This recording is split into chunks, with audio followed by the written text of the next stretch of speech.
আসসালামু আলাইকুম। এখন শুনবেন সংবাদ শিরোনাম। ইরান যুক্তরাষ্ট্র বৈঠক ঘিরে ইসলামাবাদ রাওয়ালপিন্ডিতে 7 স্তরের নিরাপত্তা, পাল্টাপাল্টি অভিযোগে আলোচনা ভেস্তে যাওয়ার শঙ্কা বাড়ছে। কাটিনি হরমুজ প্রণালীতে অচল অবস্থা, আটকে আছে প্রায় 800 জাহাজ, সংকট।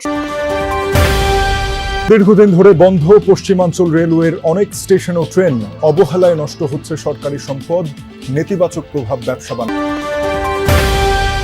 কোনায় কেবল আওয়ামী লীগ নেতার বাড়িতে যাওয়ার জন্য ক্ষেতের মধ্যে সেতু নির্মাণ, সেই বেহাল ব্রিজে হাজারো মানুষের ঝুঁকিপূর্ণ পারাপার। এতক্ষণ শুনছিলেন সংবাদ শিরোনাম। এখন শুনবেন বিস্তারিত। ইরানের মধ্যে অনুষ্ঠিত হতে যাওয়া বৈঠককে ঘিরে প্রস্তুত পাকিস্তানের 2 শহর ইসলামাবাদ, রাওয়ালপিন্ডি। এরই মধ্যে ইসলামাবাদ পৌঁছেছে মার্কিন নিরাপত্তা দল। বৈঠকের ভেন্যু সেরেনা হোটেল এবং এর আশপাশের কয়েক কিলোমিটার এলাকায় নেওয়া হয়েছে 7 স্তরের নিরাপত্তা ব্যবস্থা। মোতায়েন করা হয়েছে সেনাবাহিনী ও স্পেশাল ফোর্স এসএসজি। পাকিস্তানের পক্ষ থেকে মধ্যস্থতায় নেতৃত্ব দেবেন প্রধানমন্ত্রী শেহবাজ শরীফ ও ফিল্ড মার্শাল। যুক্তরাষ্ট্র ইরানের মধ্যে সম্ভাব্য শান্তি আলোচনা ঘিরে পাকিস্তানের রাজধানী ইসলামাবাদ এবং ঐতিহাসিক শহর রাওয়ালপিন্ডি যেন পরিণত হয়েছে নিরাপত্তা দুর্গে। ইতিহাসের অন্যতম গুরুত্বপূর্ণ শান্তি আলোচনার আয়োজনের জন্য প্রস্তুত প্রধানমন্ত্রী শেহবাজ শরীফের আমন্ত্রণে শুরু হচ্ছে যুক্তরাষ্ট্র ইসরায়েল আলোচনা। হোয়াইট হাউস জানিয়েছে স্থানীয় সময় শনিবার সকালে শুরু হবে প্রথম দফার বৈঠক। আলোচনা চলতে পারে 15 দিন পর্যন্ত। ফলে প্রতিনিধি দলের সদস্যরা দীর্ঘ সময় ইসলামাবাদে অবস্থান করতে পারেন।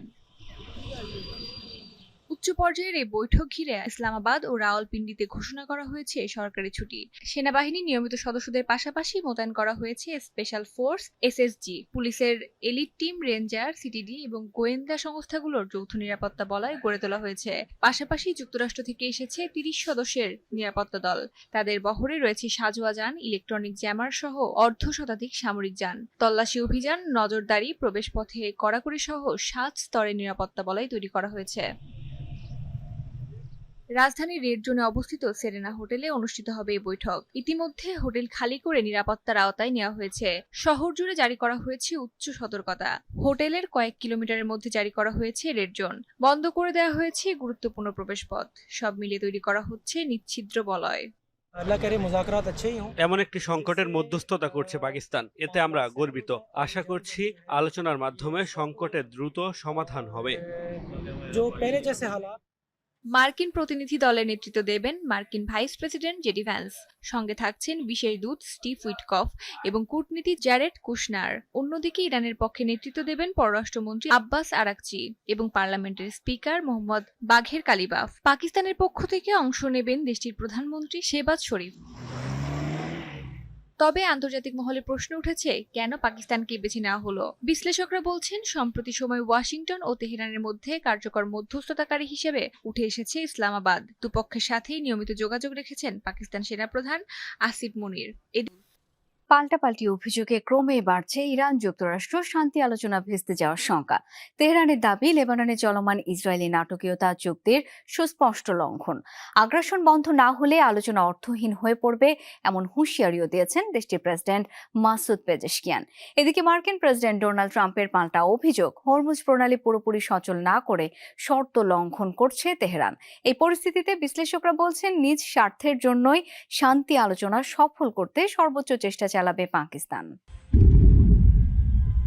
প্রধানমন্ত্রী বেনিয়ামিন নেতানিয়াহু শান্তি আলোচনার ঘোষণা দিলেও লেবাননে অব্যাহত ইসরায়েলি আগ্রাসন। তাদের এই হামলাকে যুক্তরাষ্ট্রের সাথে হওয়া 2 সপ্তাহের যুদ্ধবিরতি। প্রেসিডেন্ট মাসুদ পেজেশকিয়ানের অবস্থান স্পষ্ট, লেবাননে হামলা বন্ধ না হলে স্থায়ী যুদ্ধবিরতির আলোচনা হবে অর্থহীন। ইরানিদের আঙুল এখনো ট্রিগারেই দেন এই হুঁশিয়ারি। সামাজিক যোগাযোগ মাধ্যমে তার দেওয়া পোস্টের জেরে শুরুর আগেই আলোচনা ভেস্তে যাওয়ার শঙ্কা তৈরি হয়েছে।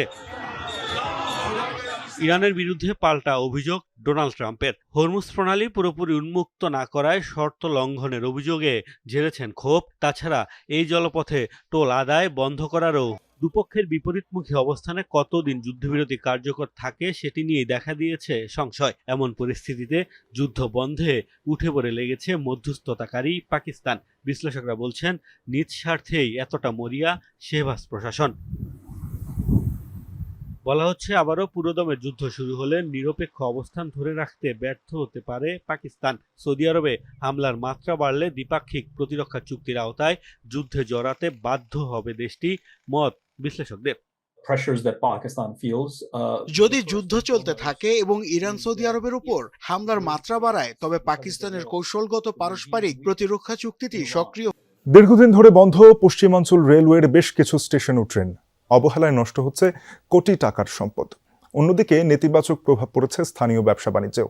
জীবনমানের উন্নয়নে রেলপথ সম্প্রসারণের দাবি জানাচ্ছেন স্থানীয়রা।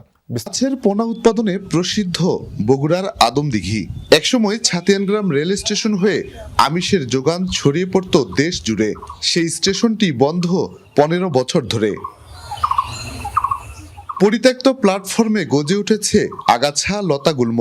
দেখভালের অভাবে নষ্ট হচ্ছে অবকাঠামো, চুরি ও ব্যাহত হচ্ছে মূল্যবান সরকারি সম্পদ। হাড়ি পাতিল, সরষা, আলু, মানে কাঁচা যে সমস্ত বাজার এখান থেকে মালটা হতো। অনেক মানুষ বেকারত্ব আছে, তারপরে মনে করেন যে অনেকের ব্যবসা নষ্ট হয়ে গেছে। আগে ছাতিয়ানগ্রাম অনেক জাঁকজমক ছিল, এখানে অনেক দোকানপাট ছিল। মাদুরের জন্য বিখ্যাত হেলালিয়া হাট রেল স্টেশন বন্ধ হয়ে পড়ায় কর্মহীন অনেক মানুষ। ট্রেন আসলো, মাল ডাল আমরা নিয়ে আসলাম, ওখান থেকে নামালাম, আবার মাল উঠালাম, আবার মনে করেন যে শহরে এদিকে ওদিকে সেদিকে নিয়ে যাওয়া পারতাম। আর তাতে মনে করেন যে এখন ট্রেনও থামে না, আমাদের কোনো মালামালও নিয়ে যাওয়ার কোনো অসুবিধা। ওখানে নিয়ে বুক করা লাগে, এখানে ক্যারিং খরচ বেশি লাগছে। মনে করেন ভ্যান ভাড়া দিয়া সান্তাহার রায়নগর নিয়ে বুক করা লাগছে। বুক করা ওখান থেকে বাংলাদেশের বিভিন্ন জায়গায় যাচ্ছে। আর এখানে হলে এখানে মানে সব কিনা এখানে মনে বুক করা খরচ কম পড়ছিল। তথ্য বলছে 2008 সালের পর লোকবল সংকটের অজুহাতে এ অঞ্চলে একে একে 46টি লোকাল ও মেইল ট্রেন বন্ধ করে কর্তৃপক্ষ। সেই সাথে বন্ধ হয়ে যায় 70টি রেল স্টেশন। এর নেতিবাচক প্রভাব পড়ে স্থানীয় হাটবাজার ও জীবিকায়নে। যাতায়াত ও পণ্য পরিবহন খরচ গুনতে হচ্ছে 2 থেকে 3 গুণ। মাল উঠতেছিল, মানুষজন উঠছিল, টিকিট করতেছিল, খুব ভালো। নেত্রকোনার কলমাকান্দায় প্রায় 20 বছর ধরে সেতু নিয়ে দুর্ভোগে 10 লাখ মানুষ, অথচ মাত্র 20 গজের মধ্যে ক্ষেতের উপরে নির্মিত হচ্ছে 5 কোটি টাকা ব্যয় নতুন সেতু। তবে স্থানীয়দের অভিযোগ, সাবেক ইউপি চেয়ারম্যান ও আওয়ামী লীগ নেতা মোজাম্মেল হকের বাড়িতে চলাচলের সুবিধার্থে ক্ষেতের উপরে বানানো হচ্ছে এই সেতুটি। তবে এলজিইডি কর্মকর্তার দাবি, ভবিষ্যতে সেতুর সাথে মিলিয়ে সড়ক নির্মাণ হবে। বরাদ্দ পেলে ভাঙা সেতুটিও সংস্কারের আশ্বাস তার। কলমাকান্দা উপজেলার গুটমন্ডল এলাকা 5 কোটি টাকা ব্যয়ে এখানকার আবাদি জমি বরাবর একটি সেতু নির্মাণ কাজ চলছে 2023 সাল থেকে, যা এখনো চলমান। অথচ এর মাত্র 20 গজের মধ্যে প্রধান সড়কের ভাঙা সেতু নিয়ে ভোগান্তিতে গোনাইপাড়ের 10 লাখ মানুষ। স্থানীয় গুতুরা এলাকা থেকে বরকাপন বাজার পর্যন্ত সড়কের দূরত্ব প্রায় 20 কিলোমিটার। প্রতিদিন চলাচল করে